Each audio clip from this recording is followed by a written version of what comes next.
Shalom kaum muda, dimanapun Anda berada pada sore hari ini. Kita bersyukur untuk berkat Tuhan bagi kita. Di sepanjang minggu Tuhan boleh menyertai kita, dan hari ini kita boleh mendengarkan firman Tuhan. Sebelum kita mendengarkan firman Tuhan, mari kita bersatu terlebih dahulu di dalam doa. Bapa, kami bersyukur untuk berkat-Mu bagi kami. Saat ini Tuhan berikan kesempatan bagi kami kembali untuk boleh mendengarkan firman-Mu. Mari buka mata rohani kami, supaya kami sungguh mengerti maksud Tuhan lewat firman yang diberitakan bagi kami pada saat ini. Terima kasih Bapa, terpujilah Engkau, dalam Kristus Yesus kami berdoa. Amin. Kaum muda yang terkasih dalam nama Tuhan Yesus Kristus, topik kita hari ini puzzle of life, puzzle dari kehidupan kita. Sebelum kita lebih membahas topik ini, mari terlebih dahulu kita membaca firman Tuhan dari kitab Yeremia pasal yang ke-29 ayat yang ke-11. Demikian firman Tuhan bagi kita. Sebab aku ini mengetahui rancangan-rancangan apa yang ada padaku mengenai kamu, demikianlah firman Tuhan, yaitu rancangan damai sejahtera dan bukan rancangan kecelakaan, untuk memberikan kepadamu hari depan yang penuh harapan. Demikian firman Tuhan bagi kita. Kaum muda yang terkasih, saat ini di dalam kehidupan kita, setiap kita kemungkinan besar tahu apa itu namanya puzzle. Dan mungkin kita pernah bermain puzzle. Puzzle itu ada berbagai jenis. Ada puzzle yang konvensional, yang setiap kepingannya sama. Tetapi ada juga puzzle yang begitu kreatif sehingga tiap kepingannya berbeda dan sudut-sudutnya berbentuk unik. Ada puzzle yang keseluruhan itu mungkin hanya 20, 30, 100. Tapi ada juga yang mencapai 1000 keping. Sebenarnya hidup manusia sama seperti puzzle. Kita terdiri dari kepingan-kepingan yang sebenarnya rumit, dan hidup kita di dunia ini adalah di dalam proses penyusunan puzzle itu. Dan setiap kita melihat gambar-gambar daripada puzzle itu yang masih berserakan, dan kemudian setelah itu disusun, mulai kelihatan gambaran sebenarnya dari puzzle itu. Jadi ketika dia hanya satu, kita belum tahu sebenarnya itu apa. Tetapi kemudian ketika dia mulai disusun, maka puzzle itu mulai terbentuk menjadi satu gambaran yang indah. Dan sebenarnya hidup kita sering digambarkan sama seperti puzzle. Apa yang mau kita pelajari melalui penjelasan tentang permainan daripada puzzle itu sendiri, sehingga kemudian kita berkata puzzle of life atau puzzle daripada kehidupan kita? Ternyata fase-fase kehidupan kita hampir-hampir sama dengan seperti permainan puzzle itu. Tetapi ada perbedaannya. Kita baru bisa melihat hasil penyelesaian gambar tiap fase kehidupan kita setelah seluruh keping gambar terpasang dengan tepat. Saat kita melihat satu persatu kepingan-kepingan gambar itu secara acak, kita belum melihat apa-apa di situ.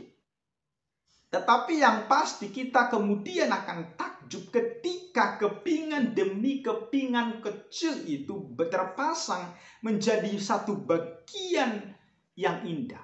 Dan sama seperti itu di dalam kehidupan kita. Ketika kita melihat hidup kita, misalnya ketika di dalam kondisi-kondisi tertentu, kita akan berkata, hidup kita ini adalah hidup yang hancur, hidup yang tidak ada bentuknya, hidup yang begitu rusak.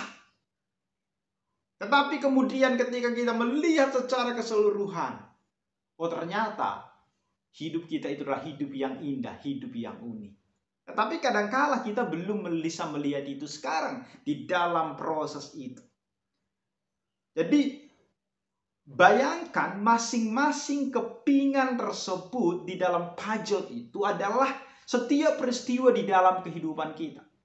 Tuhan di dalam kedaulatannya mengizinkan banyak hal terjadi di dalam kehidupan kita. Ada yang indah, ada yang menyenangkan, ada juga yang tidak menyenangkan bagi kita. Ada yang sesuai dengan harapan dan apa yang kita rencanakan di dalam hidup kita. Tetapi ada juga yang tidak sesuai dengan apa yang kita pikirkan, dengan apa yang kita rencanakan. Bahkan itu kadang-kala berbalik dari apa yang kita pikirkan. Kita sudah berencana setelah Sekian lama berpacaran dengan ini, kemudian kita akan menikah. Oh, ternyata bubar semua. Kita sudah berencana setelah kuliah, kita tamat SMA, kita akan masuk di universitas ini. Ternyata buyar semua. Kita masuk perguruan tinggi ini, kita berharapkan setelah itu hasilnya akan seperti itu. Ternyata berbeda dengan apa yang kita pikirkan. Saudaraku yang terkasih dalam nama Tuhan Yesus Kristus, ada saatnya kita menang, tetapi kerap kali kita juga harus mengalami kegagalan dan kekalahan di dalam hidup kita. Semua itu adalah kepingan-kepingan kehidupan yang sama seperti pajal itu tadi. Dan saudara yang terkasih dalam nama Tuhan Yesus Kristus, kepingan-kepingan kehidupan itu ikut menyusun hidup kita, membentuk pribadi kita. Dan setiap kepingan tersebut adalah sesungguhnya bagian daripada rencana Tuhan yang indah di dalam kehidupan kita. Tetapi sering sekali kita tidak bisa melihat itu dan berkata, gimana indahnya. Kalau kita melihat teks yang kita baca itu tadi, yang sering sekali disalah mengerti oleh banyak orang yang menganggap bahwa seolah-olah hidup kita itu adalah hidup yang tenang-tenang saja. Karena firman Tuhan itu memang mengatakan, rancangan-rancangan yang ada padaku mengenai kamu itu adalah rancangan damai sejahtera dan bukan rancangan kecelakaan yang memberikan kepadamu hari depan yang penuh harapan. Nats itu seolah-olah memberikan kepada kita satu penguatan, peneguhan bahwa hidup kita ini akan aman-aman saja. Tapi ternyata tidak. Nats yang diberikan ataupun yang kita bacakan pada saat ini sesungguhnya adalah satu nats di mana orang Israel pada masa itu di dalam pembuangan di Babel. Mereka ditawan di Babel dan di dalam harapan mereka berharap bahwa Babel itu tumbang untuk menangkal pengaruh daripada nubuatan yang sebelumnya disampaikan oleh Hananya sebagai nubuatan palsu yang berkata bahwa Yehuda akan menang atau kerajaan Babel akan hancur oleh nubuatan daripada Hananya. Ternyata berbalik, justru mereka akan sekian lama ditawan di Babel. Yeremia kemudian menyampaikan pesan yang benar-benar serasi dengan hajaran Tuhan terhadap Yehuda dengan membuang mereka ke Babel. Pembuangan ke Babel adalah final. Yehuda akan diam di sana selama 70 tahun. Kalau kita baca nanti itu di ayat yang ke-8 sampai dengan ayat yang ke-10. Yeremia meyakinkan umat di pembuangan untuk menerima situasi mereka dengan percaya bahwa itulah rancangan damai sejahtera. Bayangkan, di dalam pembuangan itu rancangan damai sejahtera. Dan Yeremia meyakinkan mereka bahwa rancangan Allah itu rancangan damai sejahtera dan bukan rancangan untuk mencelakakan. Ayat 11 itu tadi yang sudah kita baca itu tadi.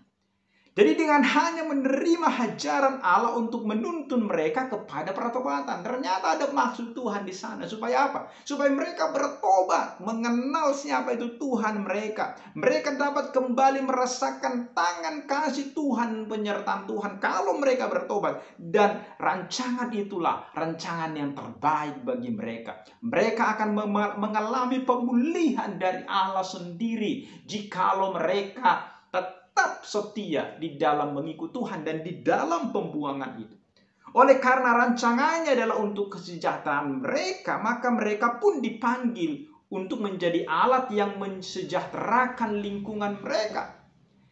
Itu sebabnya rancangan yang terbaik itu di hadapan Tuhan sering sekali berbeda dengan konsep kita. Bagi orang Israel pada masa itu, rancangan yang terbaik, Babel runtuh dan mereka kembali ke Yerusalem. Tapi ternyata tidak. Justru mereka harus di dalam pembuangan itu selama 70 tahun. Itu rancangan Tuhan yang indah. Bukan rancangan yang mencelakakan. Tetapi rancangan damai sejahtera. Berbeda bukan? Dengan konsep kita manusia.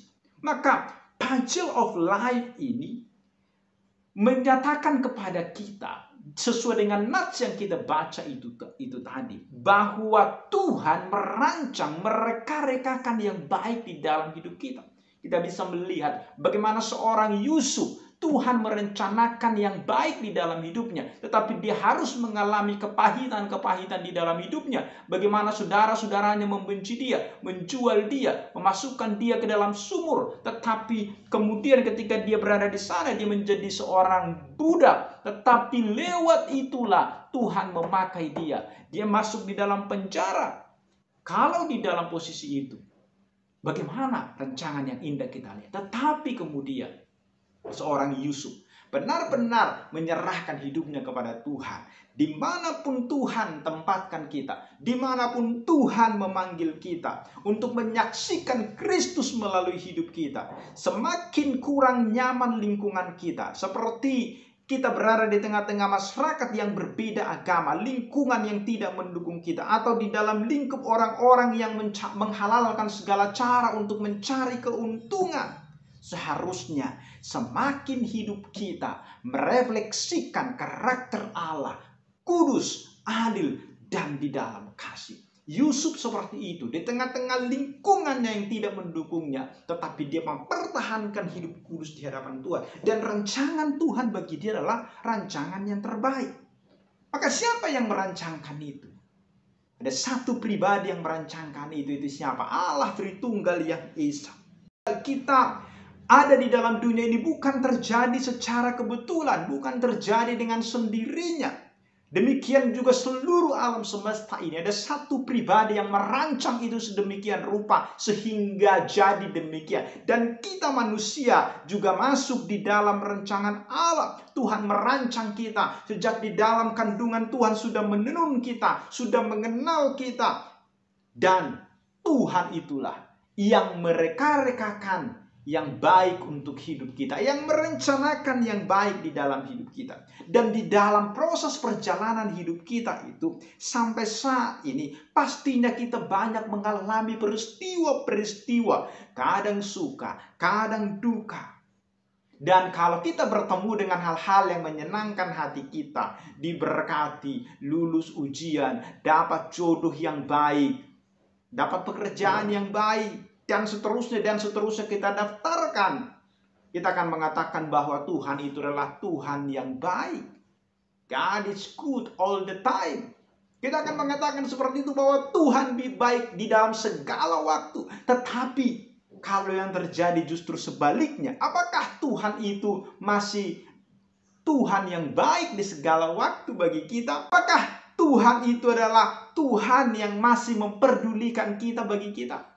Atau justru berbeda pengenalan kita, pengertian kita tentang siapa Tuhan itu, kalau hal-hal yang tidak baik terjadi di dalam hidup kita.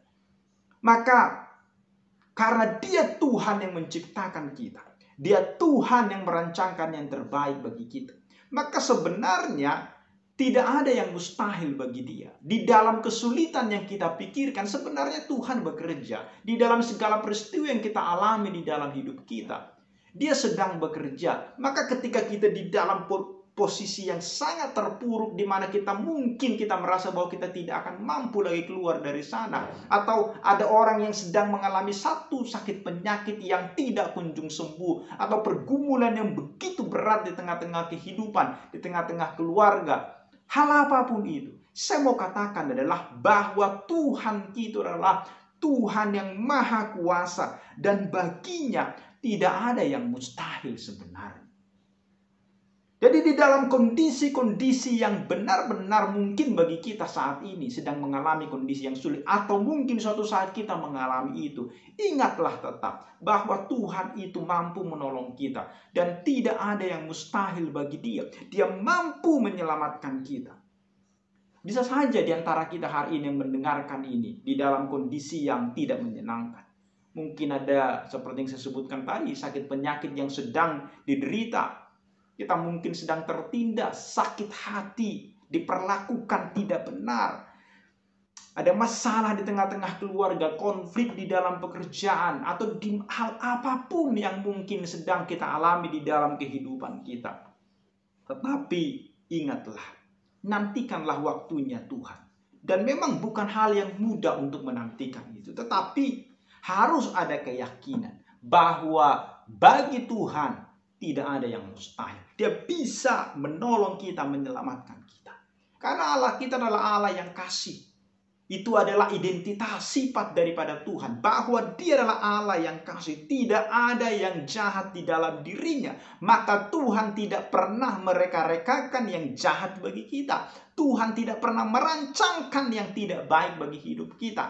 Memang orang Israel tadi berpikir bahwa yang baik itu adalah mereka lepas dari pembuangan. Tapi justru Tuhan melakukan itu. 70 tahun lagi mereka harus dibawa penindasan, di bawah otoritas bangsa lain. Itu bukan hal yang menyenangkan secara fisik, tapi justru lewat itulah Tuhan menyatakan rencananya yang terbaik, rancangan damai sejahtera. Berbeda konsepnya. Hanya cara pandang kita yang sering sekali tidak sama dengan cara pandang Tuhan. Harus kita ingat, Tuhan itu Tuhan yang Maha Kuasa. Tidak ada yang mustahil bagi dia. Itu yang pertama. Yang kedua, Tuhan itu adalah Tuhan yang penuh dengan belas kasihan. Dia tidak akan pernah membiarkan kita jatuh sampai tergeletak. Dia pasti akan menolong kita. Amin. Ini adalah Tuhan yang sebenarnya. Tuhan yang kita sembah di dalam Kristus Yesus. Itu karakter daripada Tuhan kita.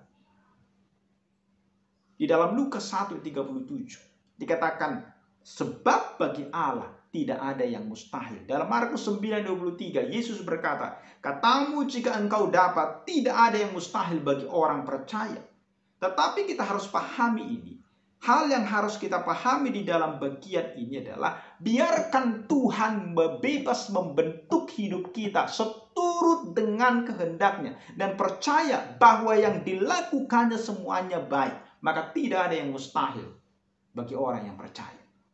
Yang kedua, mari terima cara Tuhan membentuk kehidupan kita seturut dengan kehendaknya dan tahu bahwa itu adalah cara yang terbaik dari Tuhan untuk hidup kita.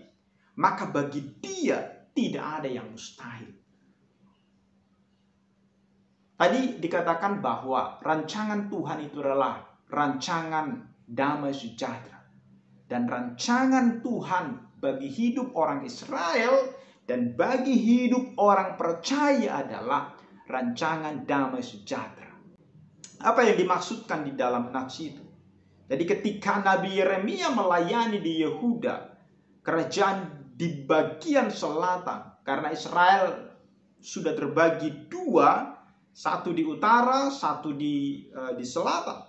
Kerajaan Yehuda adalah kerajaan selatan dan berada di dalam kekuasaan Asyur dan harus membayar upeti sebagai kerajaan taklukan. Sementara Israel diremukkan oleh Asyur, realita rapuhnya kerajaan umat pilihan ini yang hanya bersatu dan kuat di 3 periode Saul, Daud, Salomo, dan setelah Salomo itu pecah menjadi 2 kerajaan. Setelah itu mereka ditawan, satu di Asyur, satu di Babel. Nah, kemudian selanjutnya kita melihat di dalam sejarah orang Israel itu mereka terus-menerus mengalami peperangan, bertahan, dikuasai, dan tidak ada kesejahteraan sebenarnya di dalam kehidupan mereka. Dan banyak raja yang membawa umat kepada penyembahan-penyembahan berhala. Jadi apa yang damai sejahtera seperti yang saya sudah sebutkan itu tadi. Kemudian ketika Nabi Yeremia menyampaikan firman Tuhan bahwa rancangan Tuhan adalah rancangan damai sejahtera bagi mereka. Dan di dalam kondisi tadi saya sudah katakan, mereka sedang berada di dalam pembuangan di Babel. Dan inilah yang terjadi sebenarnya. Ternyata di dalam bagian ini, sekali lagi saya mengulangi kepada kita, rancangan damai sejahtera itu tidak sama dengan memiliki semua yang kita inginkan. Bukan. Jadi bukan harus semua yang kita inginkan itu adalah kita dapatkan, baru itu rancangan yang terbaik. Dan kalau kita lihat, misalnya seorang janda di Sarfat itu, dia merasakan kesejahteraan lewat pemeliharaan Tuhan bagi dia ketika seorang Elia datang kepada dia.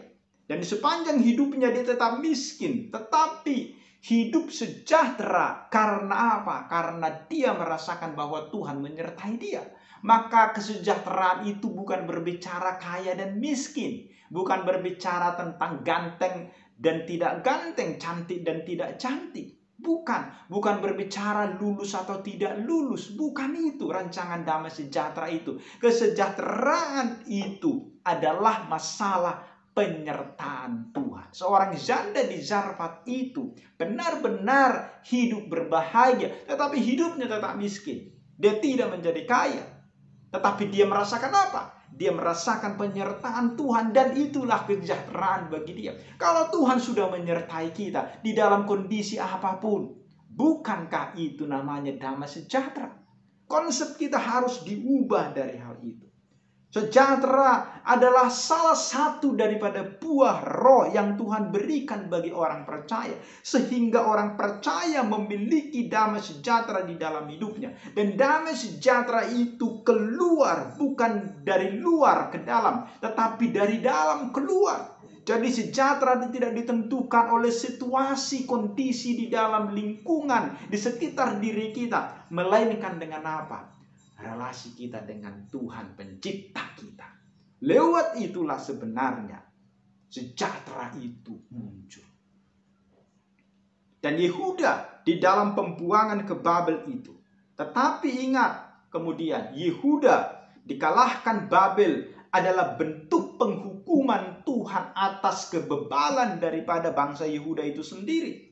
Kita bisa membaca itu di dalam kitab Yesaya dan di dalam kitab Habakuk. Tuhan bisa memakai apa saja atau siapa saja untuk membentuk umatnya. Dan kalau kita lihat di dalam sejarahnya, tadi saya sudah sebutkan 70 tahun mereka akan terbuang.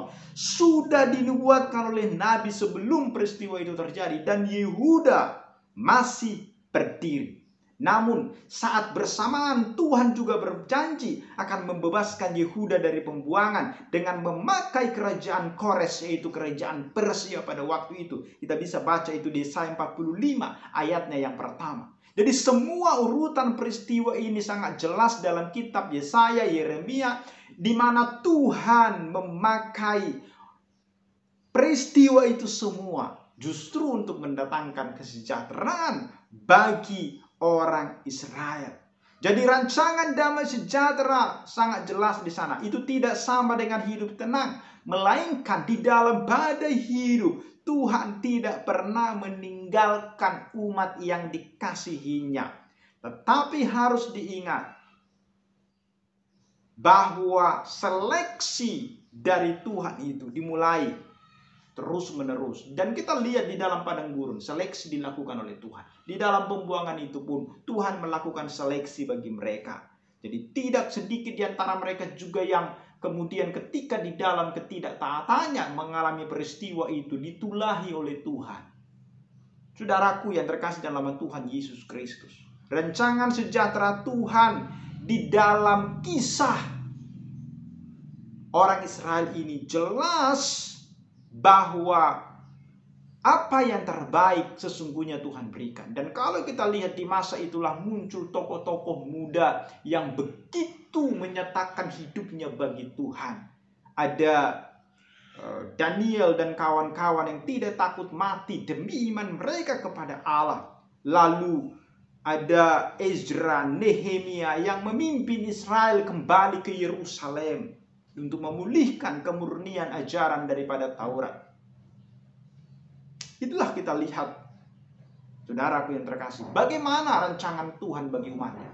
Sekalipun mereka mengalami itu, tapi justru kita melihat penyertaan Tuhan nyata bagi mereka. Jadi arti sejahtera itu adalah kita beriman kepada Allah, hidup di dalamnya. Badai hidup boleh silih berganti datang, tetapi rancangan Tuhan adalah rancangan damai sejahtera yang akan terus menyertai orang-orang percaya yang sejati. Sehingga walaupun di dalam semua peristiwa itu, akhirnya kita tetap mengalami kesejahteraan. Karena apa? Karena kita tahu bahwa Tuhan tetap menyertai kita.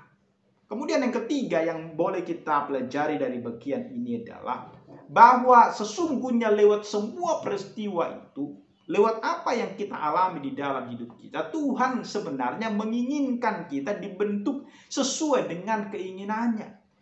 Jadi hidup kita itu tadi yang digambarkan seperti potongan puzzle itu sesungguhnya adalah bahwa hasilnya tentu saja akan selalu indah. Karena rancangan Tuhan itu adalah yang terbaik bagi kita. Maka hidup kita ini ketika kita menyerahkan kepada kreator ajaib itu, yaitu Tuhan itu, maka dia sesungguhnya akan memberikan rancangan yang terbaik bagi hidup kita. Karena dari awal kita sudah dirancang, maka akhirnya juga pasti akan terbaik. Hanya saja di dalam proses ini kita hanya yang tidak mau taat kepada Tuhan. Jadi Tuhan adalah sang kreator besar kehidupan kita. Kita masing-masing adalah pribadi-pribadi yang unik, yang di atasnya sesungguhnya ada gambar Allah yang menakjubkan, yang dimana kita semua sebenarnya sedang dirancang oleh Tuhan, dan Tuhan tahu apa yang menjadi akhir daripada gambar hidup kita. Karena dia tahu akhir dari hidup kita. Tentunya dia mau sebenarnya kita dibentuk sesuai dengan akhir hidup kita yang sudah dirancangkan. Tetapi persoalannya memang di dalam masa-masa untuk mencapai akhir itu prosesnya tidak mudah. Sering sekali kita tidak mau dituntun oleh Tuhan. Sering sekali kita mencoba untuk merancang hidup kita sendiri, menganggap ini yang terbaik bagi kita. Sehingga kita akhirnya tidak bisa membentuk hidup kita dengan baik dan benar. Kita mengalami banyak hal di dalam kehidupan kita. Maka ingatlah, sebenarnya Tuhan menginginkan kita dibentuk sesuai dengan maksud Dia.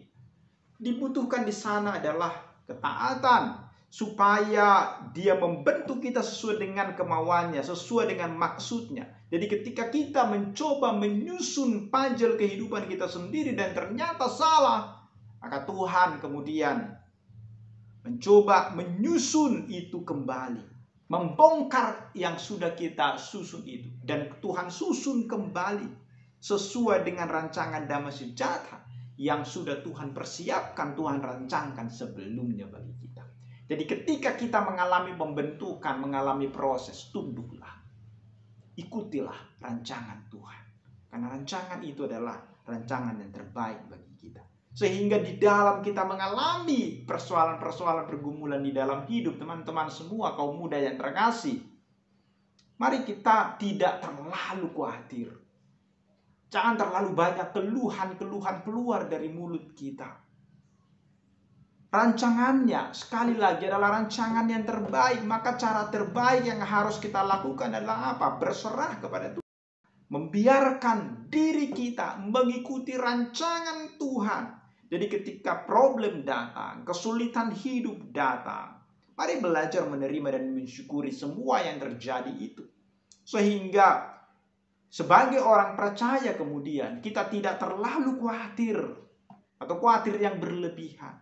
Jangan sering bersungut-sungut mengeluh. Dalam arti akhirnya kita tidak percaya kepada Tuhan sehingga meragukan Tuhan. Yakinlah yang terbaik akan Tuhan berikan bagi kita. Peter Marshall berkata, Allah takkan membiarkan sesuatu masalah pun terjadi pada kita, kecuali Ia memiliki rencana spesifik di mana akan kita peroleh berkat dari kesulitan tersebut. Jadi dari kesulitan pun Tuhan bisa memberikan berkat bagi kita. Amin. Dan yang terakhir di dalam bagian ini adalah bagaimana kemudian kita memahami rencana Tuhan di dalam hidup kita. Dan apa yang menghalangi kita untuk memahami rencana Tuhan bagi kita. Saudara, tidak mudah memang memahami rencana Tuhan di dalam kehidupan kita. Tidak mudah. Kalau yang baik, mudah menerimanya.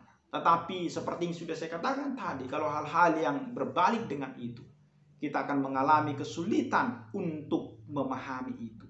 Terkadang kita bertanya, mengapa Tuhan begitu tega merusak, dalam tanda kutip, sesuatu yang sedang kita nikmati.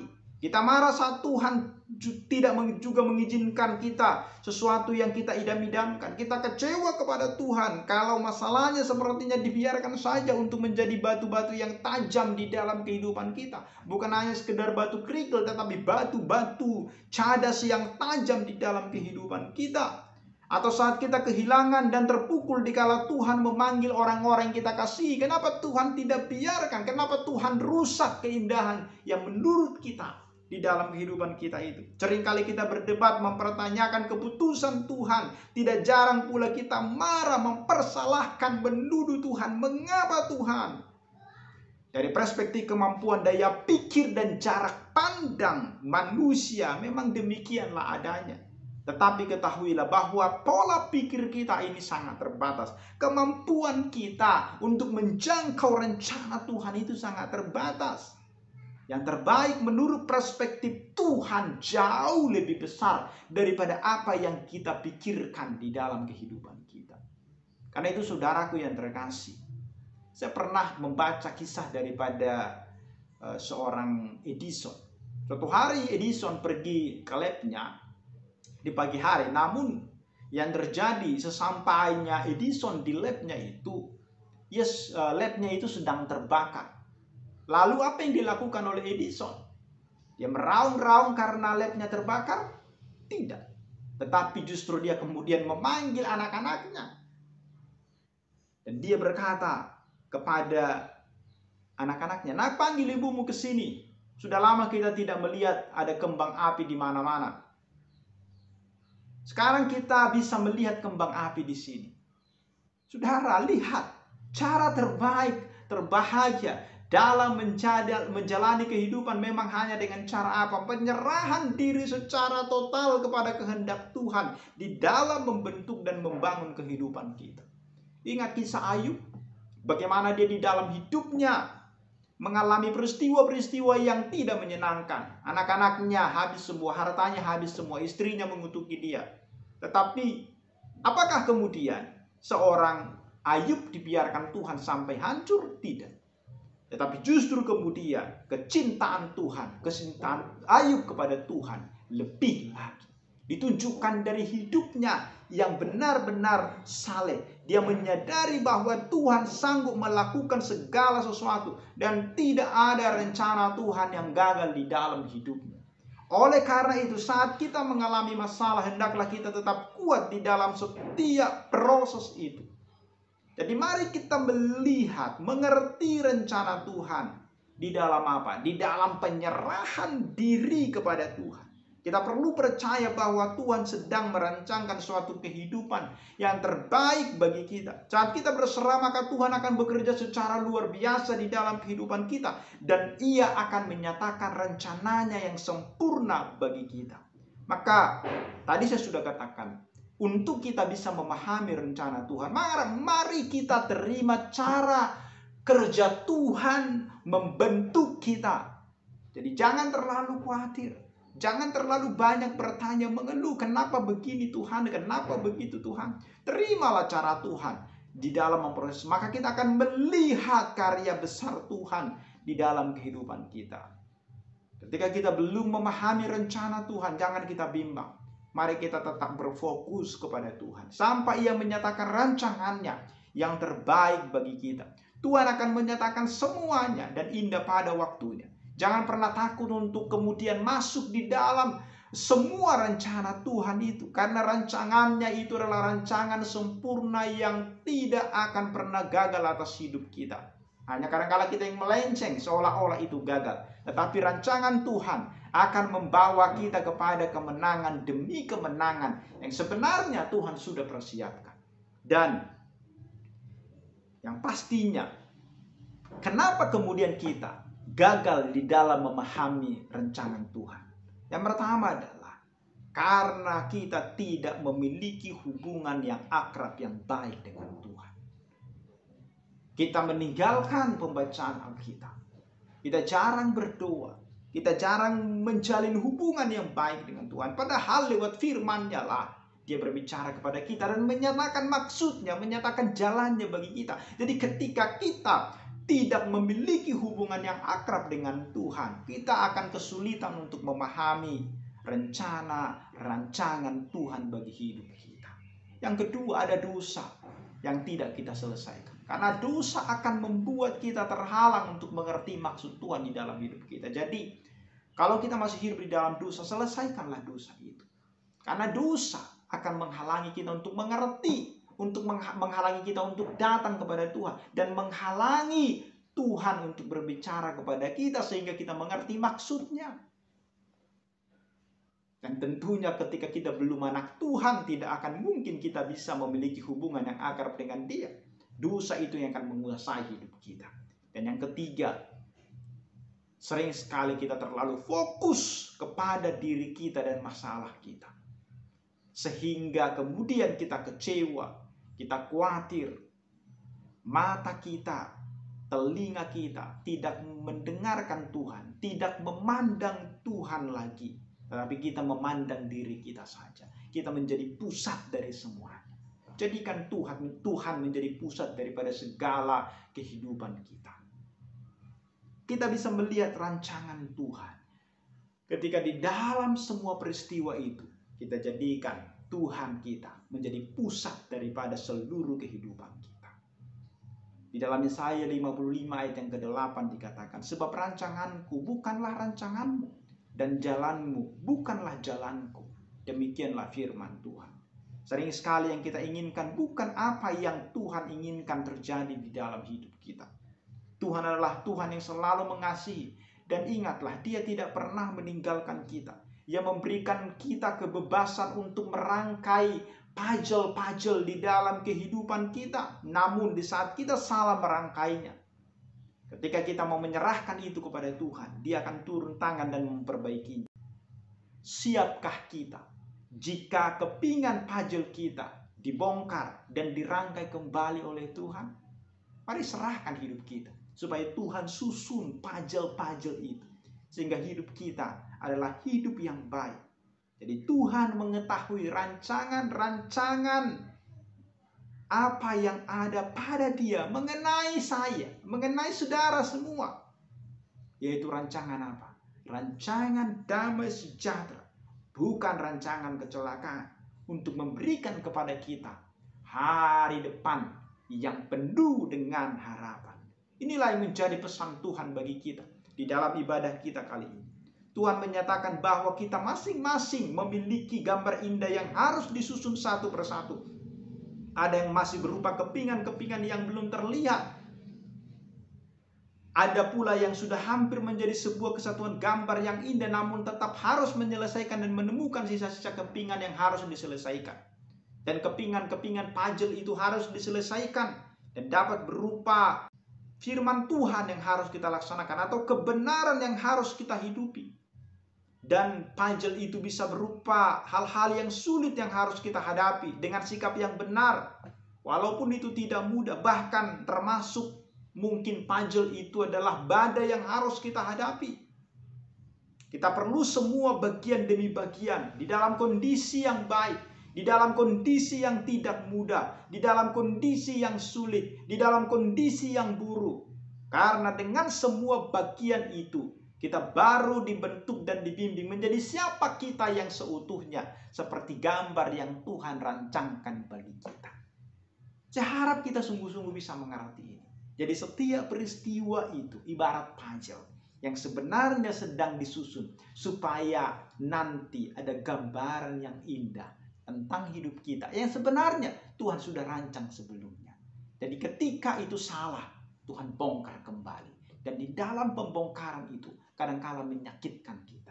Tetapi ketika kita mau taat dan menyerahkan itu kepada Tuhan, Tuhan akan membentuk kita seturut dengan kehendaknya. Jadi hidup kita itu ibarat puzzle. Jika hanya melihat sepotong maka bisa jadi hanya keburukan yang akan terlihat. Tetapi ketika kita melihat secara keseluruhan, secara utuh kehidupan kita, apalagi kita lakukan ketika bertemu Tuhan di sorga nanti, maka tidak mungkin kita bisa membantah ada rancangan Tuhan yang indah dan baik bagi kita di dalam semua hal yang kita alami. Jadi di dalam tangan Tuhan, kepingan puzzle akan tersusun dengan utuh menjadi sebuah karya yang indah dan sempurna dari Sang Maestro yang agung, yang terus mengerjakan karyanya di dalam kehidupan kita, menghasilkan karya yang indah sesuai dengan rencana dan harapannya. Amin. Berkatilah kita di dalam semua kehidupan kita. Kita berdoa. Tuhan, kami bersyukur untuk berkat dan anugerah-Mu bagi kami. Hari ini kami sudah boleh mendengarkan firman Tuhan. Biarlah hidup kami ini menjadi hidup yang sungguh-sungguh berserah kepadamu. Di dalam semua kepingan-kepingan puzzle kehidupan kami tahu tidak mudah kami menghadapinya. Tetapi kami tahu bahwa Tuhan kami merancangkan yang terbaik, yang terindah bagi hidup kami. Ajari kami untuk taat dan tunduk untuk mengikuti semua rancangan Tuhan yang indah itu. Termulialah Engkau Bapa, dimuliakanlah Engkau. Dalam Kristus Yesus kami berdoa. Amin.